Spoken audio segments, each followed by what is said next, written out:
Hello, everyone, and welcome to Dreamleapers Inspiration. I'm your host, Harriet Cole. Honored to be with you today. Let's start the morning together, or whatever time it is that you tune in. It makes a difference. It makes a difference for me, anyhow, to be able to connect at the beginning of the week with who I believe are like minded people. The wonders of technology make it that we can connect wherever we are. And we've learned that people come and join this broadcast from different parts of the United States and around the world. And I certainly appreciate the fact that you believe that there's going to be some value that will come from communing together just for a few minutes each week to help set you on course for whatever you want for your life. We get so busy with all the things that we have to do, all the things that we think we are supposed to do, and it can actually derail us doing whatever is our calling. What are you supposed to be doing with your life? How often do you ask yourself that question? How often do you check in with yourself to see, am I living the life that is mine? Am I doing what I'm called to do? Am I living my life as opposed to a life that somebody else wants me to live?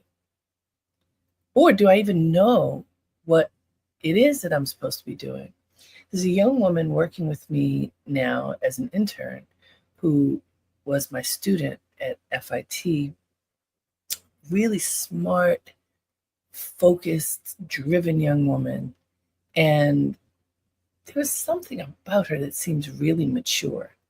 And you never know how old people are and what their station in life is. There's so many things to learn about people. She's working with us on a project, and I asked her at one point if she didn't mind if she would share with us how old she was. Now, by the way, for employers, you definitely can't ask questions like that in when you're in that hiring process, because you can't do that. But this is way after that. We know each other and we're getting to know each other better. And turns out she is a little bit older than whatever the entry level college student is. And it was wonderful to see and hear the choices that she's been making. So she started on a career trajectory that included going to professional school to learn how to do a particular thing. She immersed herself in that and then figured out, this is not what I want to do. And she course corrected, said, I don't know whether it was she who had decided I want to follow this path, if someone else had influenced her. I'm not sure about that. What I do know is that as she was on that path, that voice inside said to her, this is not right for me. And she changed. Now I'm going to stop there for a second, because I know plenty of people who have started along a course and realized maybe not, or I did such a thing for a particular amount of time and then it wasn't working anymore. That change is part of life, and our lives do not follow one straight line. There are twists and turns along the way. And the big question is, do you twist with it? Do you follow in the flow of your own life? Even if that means that something that you were doing doesn't work anymore, you need to make a course correction, you need to change. And change, as we know, while it is a constant, it can be very difficult. So I'm listening to her. She made a change, and she is hustling. She is working overtime to ensure that as she has made a change, and I think, if I recall it correctly, there have been at least 2 changes before where she's landed now. And as a young woman in her 20s, she said, look, I got to figure it out. And I'm figuring it out. And she's very resourceful. And in her resourcefulness, she has a lot of drive. I'm sure, like everybody else, there are tender moments when you go, oh, Why didn't I figure this out before? Because we're human and that happens. But what I see more than anything is her figuring out, this is the life I want to live, and how can I make it manifest to the best of my ability. Live your life. That is the message for today. Live your life, not the life that somebody else wants you to have, but the life that is meant for you. And in order to do that, you have to figure out what that is. It's not like you wake up and your destiny, well, your destiny is before you, but you have to figure out what it is. There are many cultures where it is set. This is what you're intended to do. There are situations where roles pass down in families, in monarchies and other kinds of organizational structures where you have to do a particular thing. But we don't live in those times, y'all. We don't. So don't get caught up in what somebody wants you to do, because for 3 generations, your family did a particular thing. You have to do it. You do not. What you have to do, what you owe yourself, is to live your life. Now, another caveat for all of us in this day and age is the world of social media and internet that 24/7 will tell you, this is what your life should look like. This is who you should be. This is how you should look. This is what you should eat. This is what you should wear. This is how you should think. This is who your friend should be. Advertising and marketing are so huge. These ideas fill our brains, as they are designed to do, to help guide us and make us think differently about whatever is in our heads and in our hearts. So that question of what is your life? How do you want to live your life? What do you want to do with your life? Is a hard question to gain clarity about when we're being bombarded with so many other ideas of what should be, of what can be, of what ought to be. There's a lot of judgment that goes along with these ideas about what is beautiful, what is valuable, what is worth it. And so you gotta shut down that noise. Be still, be quiet, listen. Not listen to all those external factors, but listen inside. What is your heart telling you you're supposed to do with your life? Do you listen? Do you pause? Do you sit still long enough and stop listening to all that outside noise so that you could even figure it out? We often don't, because we're busy and afraid. Well, if I step off of this course, what's going to happen? And I saw very recently, I think it's this issue of Essence Magazine. It's the 55th anniversary of Essence Magazine, which is pretty significant. And Susan Taylor, the former editor-in-chief, she's now editor-in-chief emerita, is on the cover, looking amazing. And I'm not quite sure how old Susan is, but she's moving into the golden years for sure.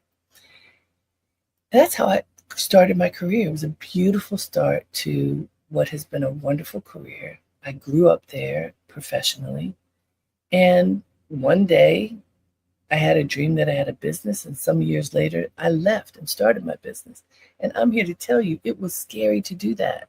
I was working for the preeminent magazine for Black women, for Black culture at the time. And, how dare you leave? A lot of people thought that.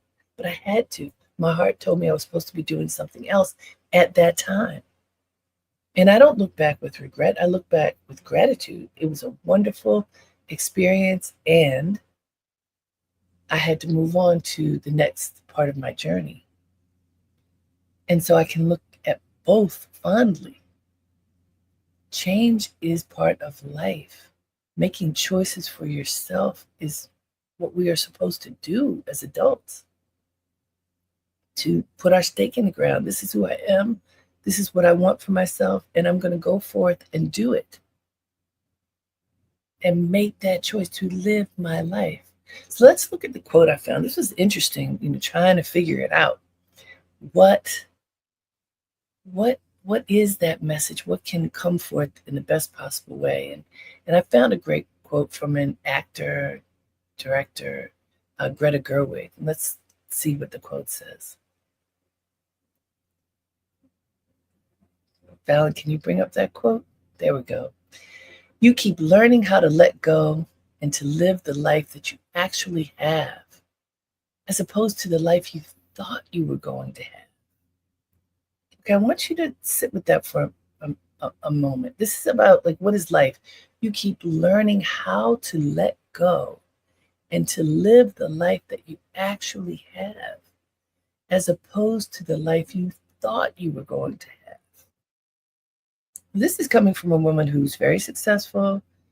Uh, she's made a lot of films, including Barbie and some others. But she's talking about something that requires a little bit of subtle thinking. She's saying that part of life is that it's this continuum. You keep learning. It's not like, okay, you learned it and you can check it off. You keep learning how to let go. One of the hardest things you can do, let go of whatever you're grasping. You know how when we do meditations and I say, think of the thoughts that come into your mind as clouds, and they come, but clouds always move on or dissipate. Whatever is happening in your life, most of it is transient. Not everything is permanent. So how do you let go of the things that, okay, this occurred, this person, this relationship, this job, this garment, this whatever isn't serving me anymore. So I'm going to let it go, bless it and let it go, so that I can be in the life that I'm in. I was talking to a woman the other day who was talking about clothing, actually, and this includes talking with my producer this morning. We're talking about clothes. A lot of people have this conversation, so just hear me out. As our weight fluctuates, sometimes getting larger, sometimes getting smaller, then when we try on clothes, what fits, what doesn't fit? And then you make up your mind. This is what I was talking to my friend a few days ago about. When do you let go of that garment that either is way too small and you're never going to fit it again, or if you do, it's not going to be good, or it's way too big and you don't need to hold on to it anymore? When do you let it go? When do you let go of things that don't serve you anymore? The clothing is the easiest thing because it's really tangible, right? So because it's tangible, and we've all gone through this experience of, that doesn't work for me anymore.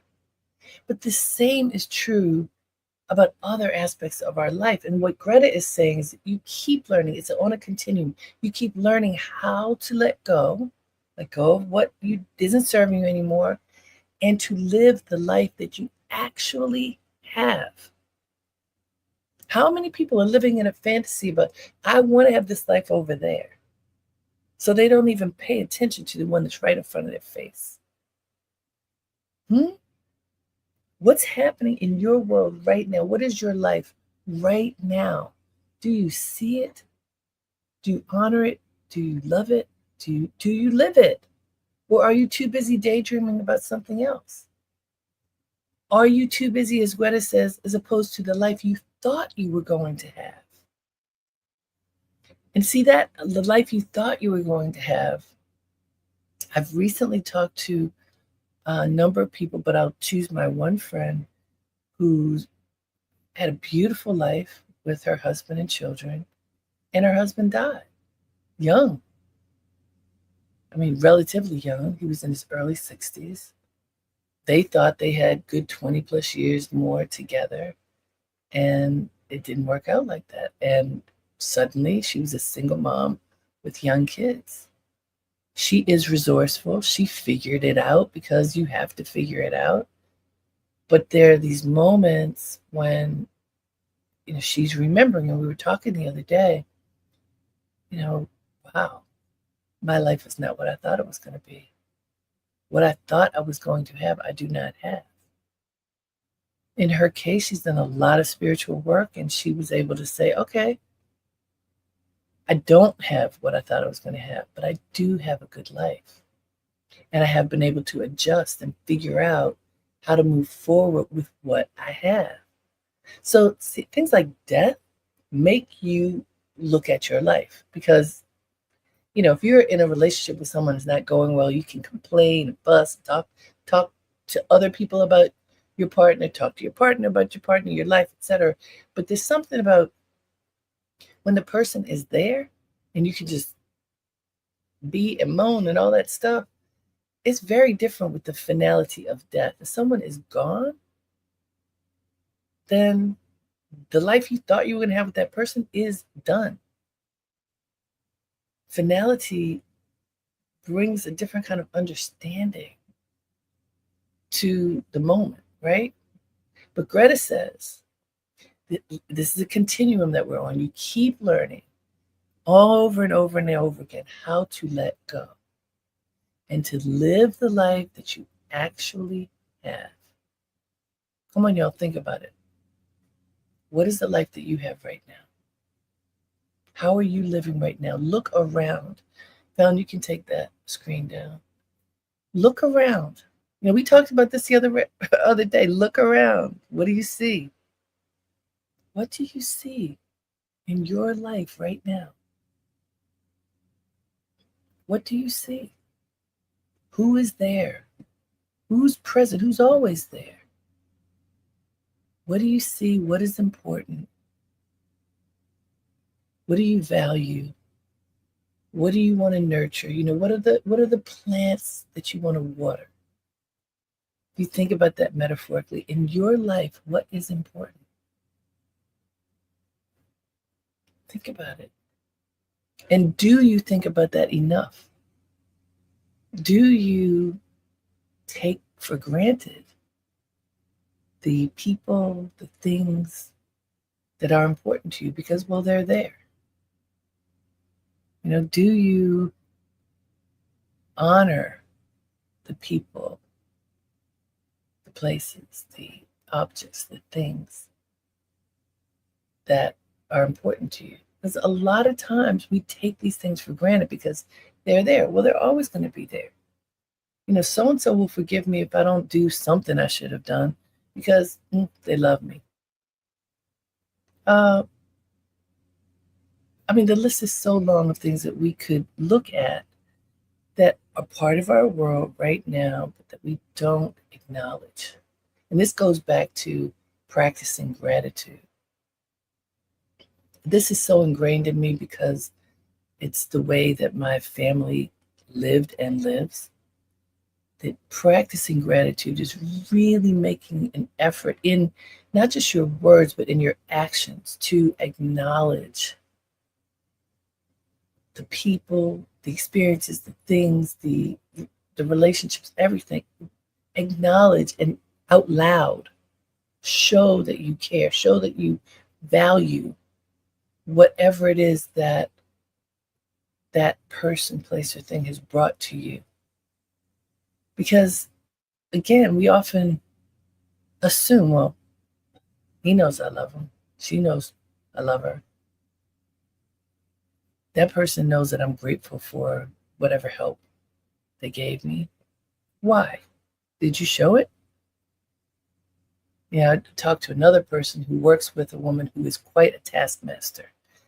Everything has to be at a certain level, always absolutely at the highest, which is true for me too. And, the expectation is here, here, here. So the conversations are usually about, did we get it exactly right? Are we going the distance? Are we taking the work to the highest level possible? This is what we're constantly thinking about.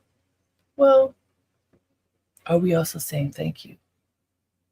Are we also acknowledging that it took an effort, a big effort, to get to wherever we are? Are we pausing to take in the experience of whatever it is we accomplished together? Are we recognizing that we accomplished it together? Part of living your life is not tunnel vision. I got to do what I said I was going to do. It's look at your life. Who is in it? What is in it? What do you value that's in it? Like shining silver. Because if you don't, if any of you have any silver in your home, you will know what I'm talking about. It could be brass too. I remember when I was a little girl, we had silver, actual silverware that you put out on holidays. And by the way, you did not have to be rich to have silver, even though it was very expensive. My grandmother, Carrie Freeland, said that what she and her friends used to do when people got married, the gift would be one piece of silver that would be part of their 12 setting set.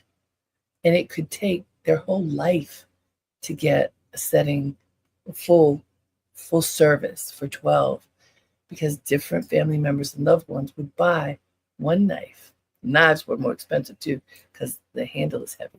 One fork, one spoon over the years. So you don't have to be wealthy to have things of value. Anyhow, little grandma is what we called her. She taught us how to clean silver. And it's a process, and the what you clean it with is corrosive, so you have to be very careful. But if you don't clean it, then it blackens. The metal turns dark, and then you wouldn't eat using it until it's clean. Cleaning it brings out the shine, the luster. And it's a process. So we would clean silver together, and she would teach us how to do it. And we would sit there and talk to each other and share stories about our lives. All these moments when you're doing work, you are living your life. And if you choose with whom you're going to spend that time, it can be a beautiful, simple experience. As you're doing work, you're cleaning silver, and you're sharing these beautiful treasures of whatever's going on in your world. We can do this in our lives now. What are those moments for the really busy ones of us, which I'm on that list? What are those, like in TV, they call it an interstitial moment. What are those moments? It could be a minute, 3 minutes, 5 minutes, like we do our meditations. In those few minutes that you might have with a family member, with your child, with your teenager, young adult, little one, with your spouse, significant other, friend, co-worker. How can you use those interstitial moments to make some beautiful memory? Maybe it's a time when you really listen. You listen to what the other person wants to share because that person has something on their heart that needs to come out. Maybe this is the time for you to say, I need to tell you something. I need to say something out loud. Would you listen? It's really good to ask for people's attention. Make sure it's a good moment, because when you miss moments, then when not missing moments, when you miss asking for someone's blessing to be fully present, sometimes you're sharing something. You can get your feelings hurt, and also they don't hear it and don't remember. So I think it's good to ask. But make that interstitial moment count. Part of living your life is honoring it. That's what Greta's saying, honor the life that you're in. So make that 1 minute, 2 minute, 3 minute experience really matter, because you kind of set it up. Do you have a moment? And it can be a moment of sharing. It can be a moment of listening, or both. But when you enter those moments in a loving, mindful, attentive way, they tend to be much more valuable, because you're not pushing your way in. Now is a time when you're living your life. You need to make a point, and you need people to be ready to hear you. But are they ready? Because if you're living your life and they're living their life, in order for your lives to come together in the moment, you have to honor that. So you ask for permission to share a moment with someone and then get their attention and then go for it. Hi, Laura. Laura Vanderbeek says, yes, really being present and asking. Asking is so important. Sometimes we have this sense of urgency. I've got to get this point across. I have to share it right this minute. And that's when we are aware of what's on our heart, on our soul. But what about the other person? Are they ready? Is this the best moment for them? There's something, Laura and I share the same spiritual community, something we learned years ago, the 4 gateways of speech. Is it true? Is it kind? Is it necessary? Is it timely? That is it timely one. Is this the right moment to share whatever you believe is part of living your life?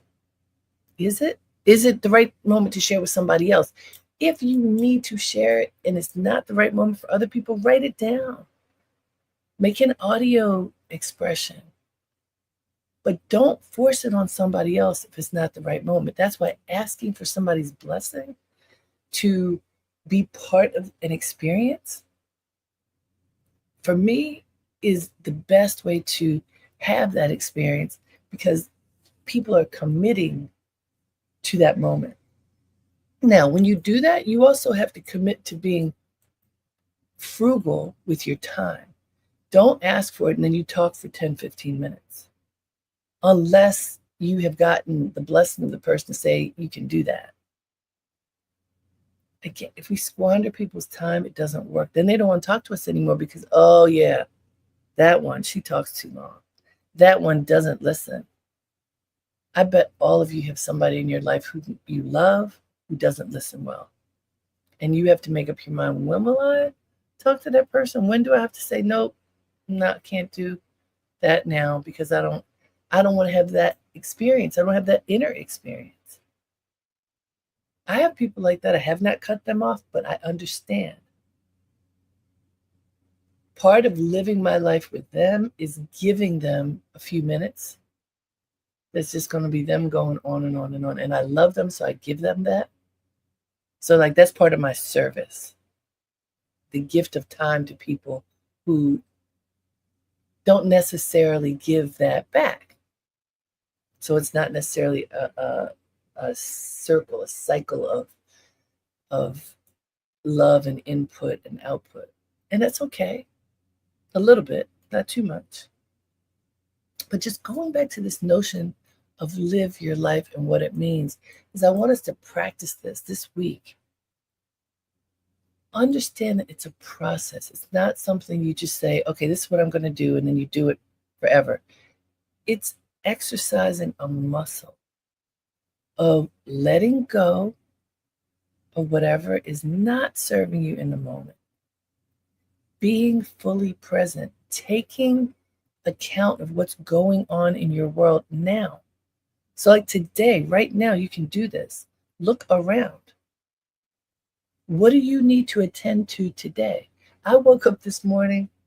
This is when a lot is going on. I woke up in the 3 o'clock hour, but I was fully awake. And so when that happens to me, I often get up and write down what's going on, because otherwise I'm not going to remember later and it frustrates me. So I wrote down a list of things that need to be done now. I don't want to end this day without completing some of these things. And I felt better that I did the brain dump in that moment, because the thoughts were coming up and they were very, very clear, and everything was important. And they weren't all related to each other, just things that I have to do for my life. Because I wrote it down, I could go back to sleep for a couple of hours without having this swirl of thoughts in my head, wondering, am I going to remember? Am I going to remember that? Am I going to remember that? Just write it down. And then you have it. For me, that helps a lot. And then my commitment in terms of doing what I'm saying to you, recommending to you about live your life, let go of what is not supporting you. Live your life. Be fully present now and live the life you have, not the life somebody else says you should have. Honor the life you're in now. So for me, I am going to review that checklist all day and check things off so that at the end of this day, I can look at the list and at myself and feel good about myself. This is important for me to celebrate that I did what I told myself I was going to do, that I didn't get distracted by all the other things that will happen today and get derailed. That, for me, is a big commitment. Do what you told yourself you're going to do. Don't get derailed by all of the other things that happen during the day. Notice what distracts you. What are your guilty pleasures? What distracts you? Notice your energy. Like, when do you get tired? When do you need to rejuvenate? And when you do, what can you do? You know, I'm the big believer in the 3-minute meditation. We're not doing it today, but we've done it many days together. Meditate, gather up your energy again, reset, and follow what you have promised to do for yourself. If you do that and look at your list at the end of the day that you have checked off diligently, I did this, thank you, I did this, good job, I did this, great, oh, I didn't do that, let me come back to that. Well, let me put that at the top of tomorrow's list. Be in control of your actions. Live your life. Yours, not somebody else's. Live your life. I promise you, it is fulfilling, and you're just going to feel better about yourself, being fully responsible for you. Enjoy it. Until next time, have a great day and make it count. Namaste.